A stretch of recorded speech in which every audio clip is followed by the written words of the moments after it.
سعید غنی صاحب آپ سے میں نے بریک میں جاتے ہوئے لے لیا تھا، آپ پہلے بتائیں مجھے کہ یہ این آر او کا جب تذکرہ ہوتا ہے کیا کبھی پارٹی نے اپروچ کیا زرداری صاحب یا کسی نے کوئی پیغام رسانی کی؟ نہیں، میں ایک معافی دیں ملک صاحب، آپ نے بہت بار سوال پوچھا گنڈا پور صاحب سے، نہیں میں نے صرف ایک سنٹینس کرنا ہے کہ انہوں نے تو جواب دیا نہیں، ان سے تو جواب لے لیں، ان سے کس نے اپروچ کیا ان کو؟ میرا بہتر تو ان سے پوچھے، ہم تو کہتے ہیں کہ سوال ہی نہیں پیدا ہوتا۔ اب سعید غنی صاحب بات کریں۔ سعید غنی صاحب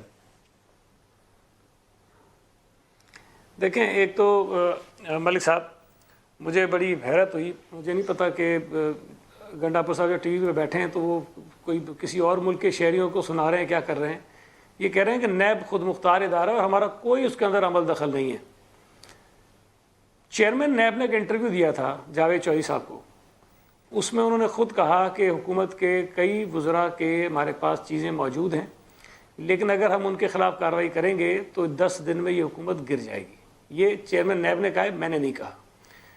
پھر اس کے بعد چیف جسٹس آف پاکستان ایک تقریر کرتے ہوئے یہ کہتے ہیں کہ اس ملک میں جو اکاؤنٹیبلٹی ہو رہی ہے اس سے پولیٹیکل انجینئرنگ کا تاثر ابھر رہا ہے اور یہ لاپ سائڈڈ اکاؤنٹیبلٹی ہے۔ میں نے نہیں کہا، یہ چیف جسٹس آف پاکستان نے کہا ہے۔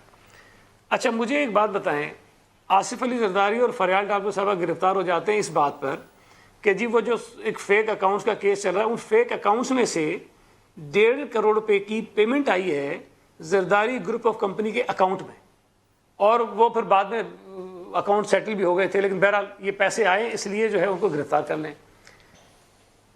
ان کے اپنے کئی لوگ، میں کسی ایک کا نام لے لیتا ہوں، حسنین مرزا، فہمیدہ مرزا صاحبہ کے بیٹے ہیں اور سندھ اسمبلی کے اندر وہ ایم پی اے ہیں، ان کے خلاف ریفرنس سے 400 ملین کا جو انہی اکاؤنٹ سے ریلیٹڈ ہے، اور ایک وہ منظور کاکا جو بڑا جس کے متعلق آپ لوگ بول کے رہتے ہیں، وہ سارے 10-12 لوگوں کے اوپر ریفرنس ہے۔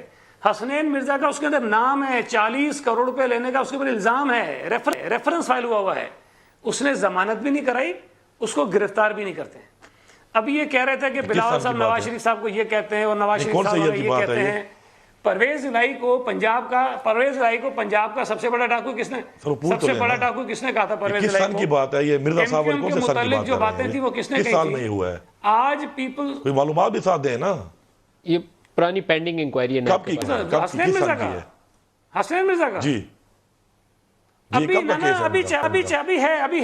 کی بات کر رہا ہوں بھائی، ابھی کی بات کر رہا ہوں۔ شروع کب ہوا ہے جو آپ کہہ رہے ہیں کہ نام آیا اس کا؟ کب کی بات ہے؟ کون سے سن کی بات ہے؟ پرانا نہیں ہے، ابھی چل رہا ہے کیس۔ کون سے سن کی؟ کھلا کب تھا؟ یہ نیب کے سامنے موجود ہے، کھلا جب کھلا تھا تو آپ کی پارٹی کی اسپیکر تھی اس وقت، وہ ہماری تو کولیشن پارٹنر ہے، آپ کی پارٹی کی اسپیکر تھی اس وقت جب یہ کیس بنا تھا۔ میرے بھائی جو میں آپ کو نیب کی خود مختاری بتا رہا ہوں نا، نیب کی خود مختاری بتا رہا ہوں۔ کس نے لگایا تھا؟ آپ نے کہ ہم نے؟ ملک صاحب میں ابھی 1-2 دن کے اندر چیزیں بتاؤں گا۔ مجھے تھریٹ کیا جا رہا ہے، مجھے نیب کی طرف سے تھریٹ ہو رہا ہے، مجھے نیب کی طرف سے تھریٹ ہو رہا ہے۔ آپ کو کیوں تھریٹ کیا جا رہا ہے؟ میں بتاؤں گا ساری تفصیل کے کس طرح سے کیا کچھ کر رہے ہیں، مجھے کیا میسیجز آتے ہیں۔ نہیں نیب کا چڑھنا کس نے لگایا؟ یہ تو بتائیں۔ آپ کو کون دھمکی دے رہا ہے؟ بتاؤں گا نا کہ میں نے کیا کیا ہے، تو کیوں میرے وہ نیب کے کسی شخص نے کہیں کوئی بات کی ہے، میں یہ ڈسکلوز کروں گا، مجھے 1 آدھ دن دے دیں، میں تھوڑی سی اس کی وہ ڈاکیومنٹیشن کر رہا ہوں تاکہ سارا آن ریکارڈ لے کر آ جاؤں، اور اس کے بعد میں وہ ساری بات بتاؤں گا کہ یہ ساری ہوئی کہانی کیا ہے اور کس طرح سے